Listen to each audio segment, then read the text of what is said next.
Let's talk about agile software development from the perspective of the product owner. Here's Pat. She's a product owner.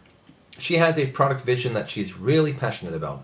She doesn't know the details of what her product is going to do, but she knows why we're building the product, what problem it is going to solve, and for whom. She talks about it all the time. Here are the stakeholders. They're the people who are going to use and support or in any way be affected by the system being developed. Pat's vision is that these people here will love our system and use it all the time and tell their friends about it. The stakeholder needs and Pat's ideas are expressed as user stories here. For example, if this was a flight booking system, people need to be able to search for a flight, and maybe that would be one user story. Both Pat and the stakeholders have lots of ideas, so Pat helps turn these into concrete user stories. Now, somebody has to actually build the system. So here they are, a small, co-located, cross-functional, self-organizing development team. Since this is an agile team, they don't save up for a big bang release at the end. Instead, they release early and often. In this case, they usually release about 4 to 6 stories per week. So that is their capacity. Capacity is easy to measure. Just count the number of stories released per week. Some stories are big, so they count as 2. Some are small and count as a half. But all in all, it adds up to about 4 to 6 stories per week. Some people call these story points, but I'm just going to call them stories per week. In order to maintain this pace and not get bogged down by manual regression testing, the team invests heavily in automated testing and continuous integration. So every story has at least one automated acceptance test at the feature level, and most of the code has automated unit tests. The problem is, here are a bunch of stakeholders asking for all kinds of stuff, and they sure aren't going to be limited to 4 to 6 ideas per week. They have lots of ideas and lots of wishes, and every time we deliver something to them, they'll get even more ideas and ask for even more stuff. So what happens if we try to please them, try to do everything they ask for? We'll get overflow. Suppose the team starts working on 10 new stories per week. If the input is 10, and the output is 4 to 6, the team will get overloaded. That will cause multitasking, demotivation, and all kinds of bad stuff, and ultimately it'll lower output and lower quality. It's a lose-lose proposition. It's kind of like trying to shove more paper into a printer to make it print faster, or shoving more cars onto an already crammed highway system. It just doesn't work. It just makes things worse. So what do we do about this? Well, the Scrum and XP way of avoiding this problem is called yesterday's weather. The team says, well, the past few weeks, we've finished 4 to 6 features per week. So which 4 to 6 features shall we build this week? And the product owner's job is to figure out of all possible stories in the whole universe, which 4 to 6 stories shall we deliver next? The Kanban way is to limit work in progress, or limit WIP, W-I-P. Suppose the team decides that 5 is the optimal number of stories to be worked on simultaneously. They've learned that that's just enough to keep everybody busy without causing overload. So they decide that 5 is their WIP limit. Whenever they finish one story, they'll accept one new story, thereby making sure that they never break the limit of 5 ongoing stories. Both of these approaches work fine, in the sense that the team will have just enough work to do and they'll be able to work fast and effectively. A side effect, though, is that there will be a queue forming in front of the team, and that queue in Scrum is called a product backlog. The queue needs to be managed. Suppose stakeholders keep asking for 10 new stories every week, and the teams deliver 4 to 6 stories every week.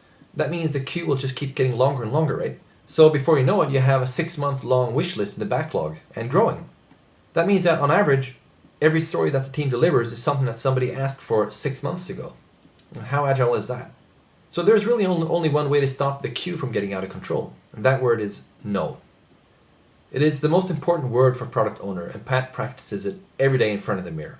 Saying yes to a new feature request is easy, especially if it only means adding it to an ever-growing backlog. The most important job for product owner is to decide what not to build, and take the consequences of that decision. And that's why it's hard, of course. The product owner decides what goes in and what goes out. The product owner also decides the sequencing. What do we build now? What do we build later? And how long does this list actually need to be? That is a hard job, so Pat doesn't do it alone. She does it in collaboration with the team and the stakeholders. To be able to prioritize, the product owner must have some idea of the value of each story, as well as the size. Some stories are critically important, and others are just bonus features. Some stories take just a few hours to build, and others take months. Now, guess what the correlation is between story value and story size? That's right, none.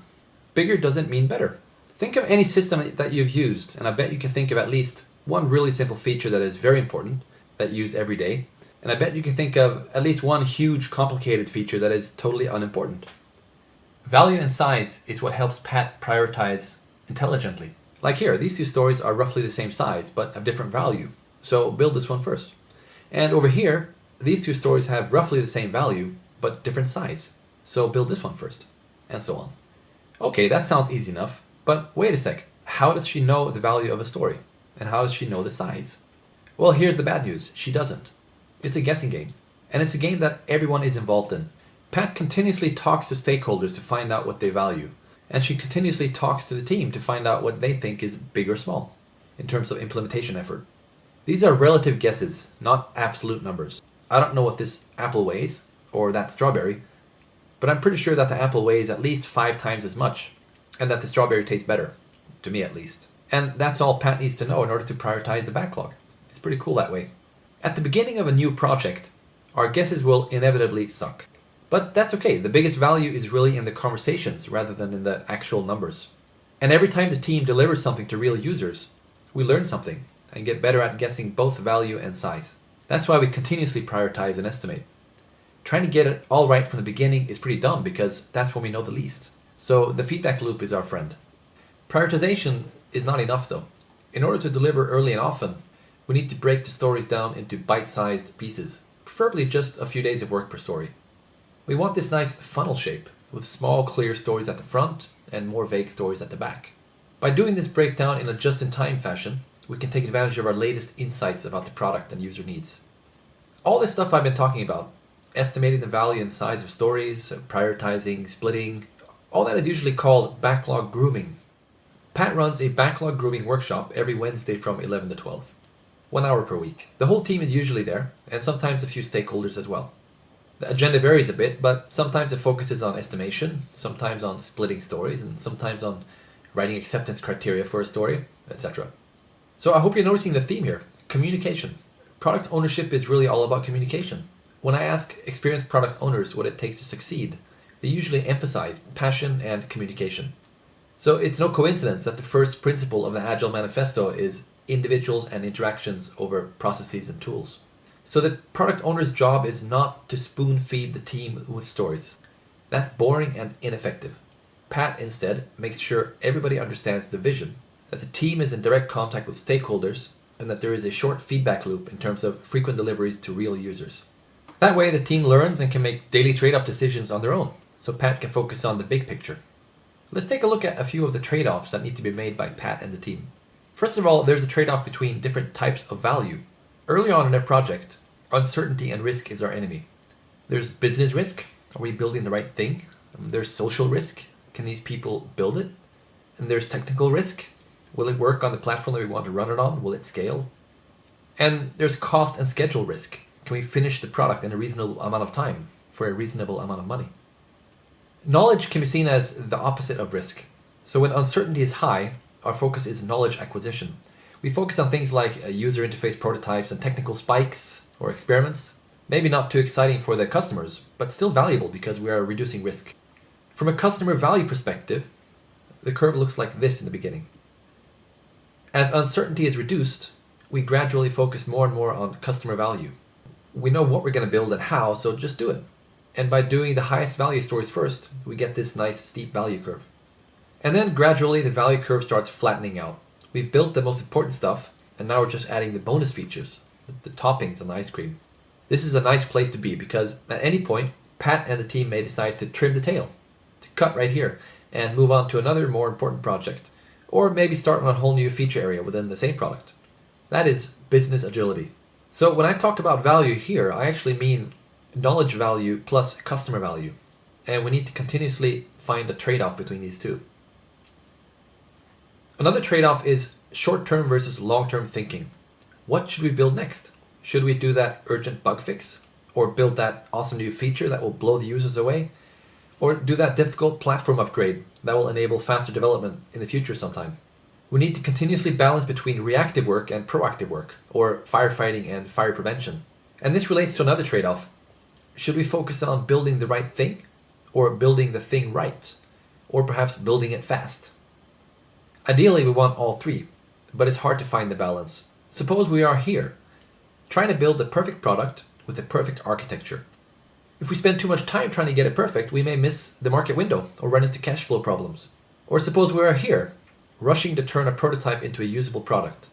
Great for the short term perhaps, but in the long term we might be drowning in technical debt and our velocity will approach zero.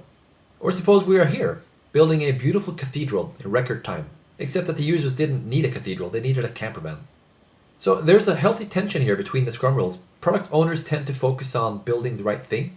Development teams tend to focus on building the thing right. And Scrum Masters or Agile coaches tend to focus on shortening the feedback loop. Speed is actually worth emphasizing because a short feedback loop will accelerate learning, so you'll more quickly learn what the right thing is and how to build it right. However, all three perspectives are important, so keep trying to find the balance. Finally, there is a trade-off between new product development and old product improvement. Product backlog is actually a slightly confusing term because it implies that there is only one product. And project is a confusing term too because it implies that product development ends. A product is never really finished. There's always maintenance and improvements to be done, all the way until a product reaches end of life and is shut down. So when a team starts developing a new product, what happens to their last one? Handing off a product from one team to another is expensive and risky. So a more common scenario is that the team continues maintaining the old product while developing the new one. So it's not really a product backlog anymore, it's more like a team backlog, a list of stuff that the product owner wants this team to build. And it can be a mix of stuff from different products. And the product owner needs to continuously make trade-offs between these. Once in a while, a stakeholder will call Pat and say, "Hey, when will my stuff be done?" Or, "How much of my stuff will be done by Christmas?" As product owner, Pat is responsible for expectations management, or more importantly, realistic expectations management.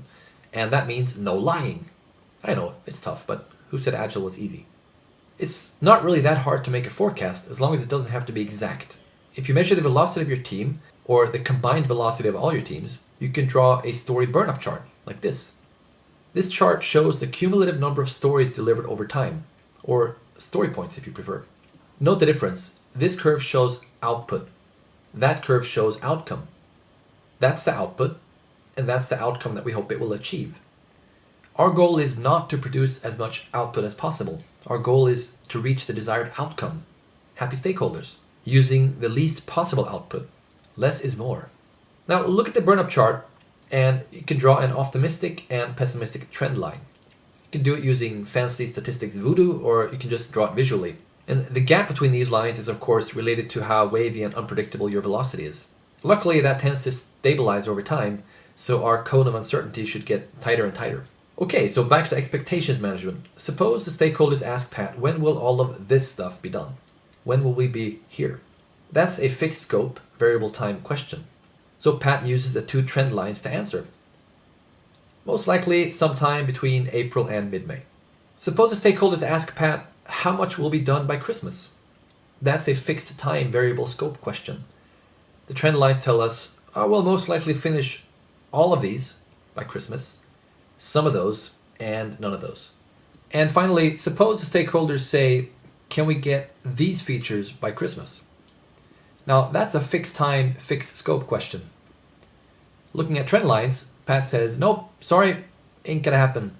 Followed by, here's how much we can get done by Christmas, or here's how much more time we would need to get everything done. It's generally better to reduce scope than to extend time, because if we reduce scope first, we still have the option to extend the time later and add the rest of the stories.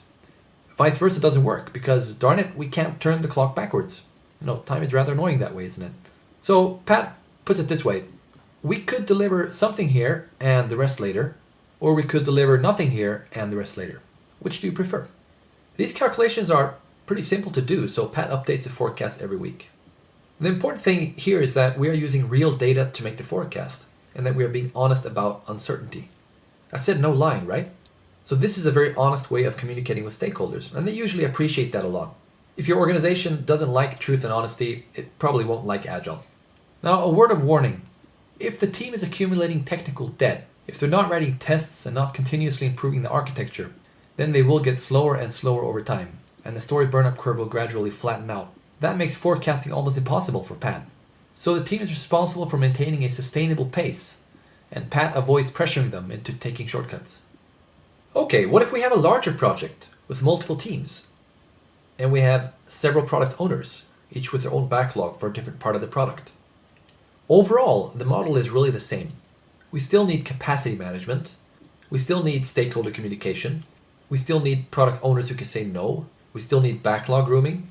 We still need a short feedback loop, etc. Velocity is really the sum of all output, so that can be used for forecasting. Or make a separate forecast for each team, if that makes more sense. In a multiple team scenario, however, the product owners have an important additional responsibility to talk to each other. We should organize the teams and backlogs to minimize dependencies, but there will always be some dependencies that we just can't get rid of. So there needs to be some kind of sync between the product owners so that they build things in a sensible order and avoid sub-optimizing. In large projects, this usually calls for some kind of chief product owner role to keep the product owners synchronized. Okay, that's it. Agile product ownership in a nutshell. Hope this was useful to you.